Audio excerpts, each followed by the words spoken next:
জওহরলাল নেহরু বালিকা নিবাস থেকে মেডিকেলে পড়ার সুযোগ পাওয়া ছাত্রীকে 2 লাখ টাকা আর্থিক সাহায্য দেবেন এসডিএম মোহনপুর।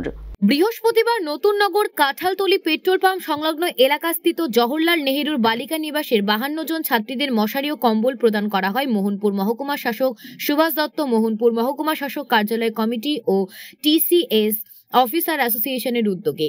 বিদ্যুৎ ও কৃষিমন্ত্রী রতন লাল নাথ তাদের হাতে এসব সামগ্রী তুলে দেন। এই সময় মন্ত্রী রতন লাল নাথ, মোহনপুর মহকুমা শাসক সুভাষ দত্ত, মোহনপুর মহকুমা শাসক কার্যালয়ের কর্মীরা এবং হোস্টেল কর্তৃপক্ষ উপস্থিত ছিলেন। এই সময় মন্ত্রী রতন লাল নাথ ছাত্রীদের জন্য প্রতি মাসে স্পেশাল কিছু খাওয়ানোর কথা বলেন।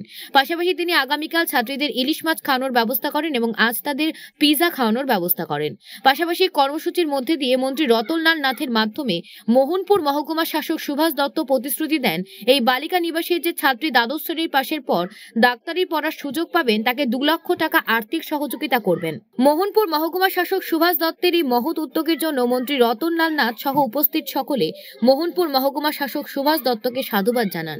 এই নিবাসে এসে তাদেরকে সবাইকে মশারি দেওয়া এবং একটা করে বেডশিট দেওয়া, এই সিদ্ধান্ত নিয়েছেন এসডিএম সাহেব, SDM and TCS officers and Mohanpur SDM stuffs সবাই মিলে সিদ্ধান্ত নিয়েছে এদেরকে দেবে।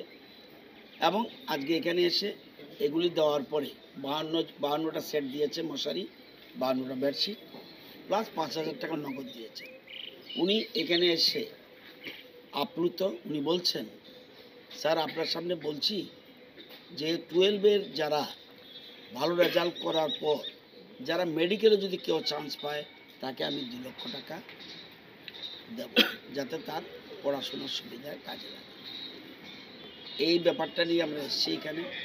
এই বালিকা নিবাস সত্যিই ভালো। আমার বিশ্বাস আগামী দিনে এই বালিকা নিবাস এই রাজ্যে একটা প্রতিষ্ঠিত সংস্থা হবে এবং এই মেয়েরা আমাদের রাজ্যের মুখ উজ্জ্বল করবে এবং এক ত্রিপুরা শ্রেষ্ঠ ত্রিপুরা করার জন্য আমরা যে স্বপ্ন নিয়ে এগোচ্ছি সেই স্বপ্ন বাস্তবায়িত।